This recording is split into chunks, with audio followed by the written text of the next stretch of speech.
मुल्क समरकंद में एक बेवा सैयदजादी रहती थी और उसके चंद बच्चे भी उसके साथ रहते थे। वो बड़ी भूखी और बड़ी गुर्बत हालात में थी। वो सैयदजादी अपने घर के पास एक रईस मालदार शख्स के यहाँ जाती हैं, जो कि एक नाम निहाद मुसलमान था। जब वो सैयदजादी उस नाम निहाद मुसलमान के यहाँ जाती हैं और जाने के बाद अपनी गुर्बत की बयानी करती हैं और कहती हैं कि मैं गरीब हूँ और मैं एक सैयदजादी हूँ और मेरे बच्चे बड़ी भूख की शिद्दत में तड़प रहे हैं। तुम हमें थोड़ा सा खाना मैसर करा दो ताकि मैं अपने उन बच्चों को खाना खिला दूँ। वो जो नाम निहाद मुसलमान शख्स था, जो बड़ा रईस और मालदार था, अपनी दौलत के नशे में उसे कुछ और नजर नहीं आ रहा था। वो मालदार शख्स बोला कि अगर तुम सैयदजादी हो तो अपनी कोई दलील पेश करो। अब वो सैयदजादी खवातीन कहने लगी कि ए मुसलमान, मैं अपनी क्या दलील पेश करूं? तू मेरी जबान का ही एतबार कर ले, जो मैं कह रही हूं वो सच कह रही हूं। वो शख्स बोला कि नहीं, मैं तुम्हारी जबान का एतबार नहीं कर सकता। तुम मुझे कोई अपना दलील पेश करो कि तुम सैयदजादी हो। क्या पता तुम झूठ बोल सकती हो, तुम सैयदजादी ही ना हो। वो तरह तरह के बहाने पेश करने लगा और कहा कि मैं तुम्हारी कोई भी बात नहीं मानूंगा जब तक तुम मुझे कोई दलील पेश ना करो। अब वो खवातीन मायूस होकर एक मजूसी के यहाँ चली जाती हैं और जाने के बाद अपने बच्चों को लेकर उस मजूसी के घर के बाहर आती हैं और उस मजूसी से कहती हैं कि जो आग को पूछता था, उस मजूसी के घर के बाहर आकर उससे कहती हैं कि मैं एक सैयदजादी हूँ और मेरे बच्चे भूखे हैं, क्या तुम हमें थोड़ा सा खाना मैसर कर सकते हो? तो वो मजूसी कहता है कि मैं हालांकि मुसलमान तो नहीं, मैं एक मजूसी हूँ, लेकिन मैंने आपकी सैयदजाद की ताज़ीम करता हूँ और मैं आपको खाना खिला दूंगा। वो शख्स जो मजूसी होता है अपने घर में उस सैयदजादी औरत को ले जाता है और उनके बच्चों को उनको खाना खिलाता है और खाना खिलाकर उनको कपड़े भी देता है और उनकी बड़ी ताज़ीम और बड़े अदब करता है और उन्हें उस रात अपने घर में क़ियाम करने की जगह भी देता है। कि जब रात का पहर होता है, वो जो नाम निहाद मुसलमान था ख्वाब में क्या देखता है कि उसके ख्वाब में नबी अकरम अलैहिस्सलातु वस्सलाम तशरीफ़ फरमा है और एक बहुत बड़े नूरानी महल के पास मेरे आका अलैहिस्सलातु वस्सलाम तशरीफ़ फरमा है।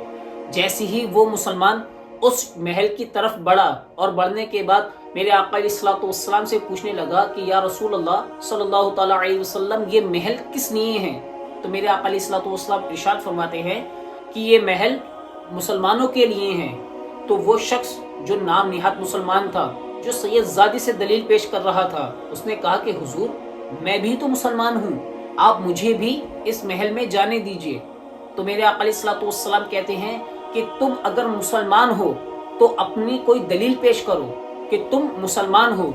अब वो शख्स जो था वो बड़ा परेशान हो गया। तो मेरे प्यारे आका अलैहिस्सलातु वस्सलाम ने इरशाद फरमाया, मेरी बेटी तुम्हारी दहलीज पर जब आई थी तो तुम उससे उसकी सैयदजाद होने की दलील पेश कर रहे थे। आज मैं तुझसे दलील पेश करता हूँ कि तू दिखा तेरी क्या दलील है कि तू मुसलमान है।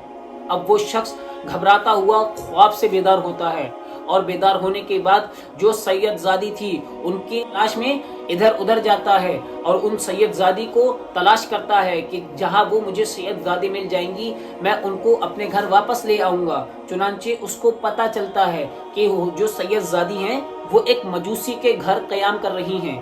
वो उस मजूसी के यहाँ जाता है और जाने के बाद उस मजूसी से कहता है कि ये लो तुम 1000 दिनार और तुम्हारे घर में जो सैयदजादी हैं उन सैयदजादी को बच्चे समेत मेरे हवाले कर दो।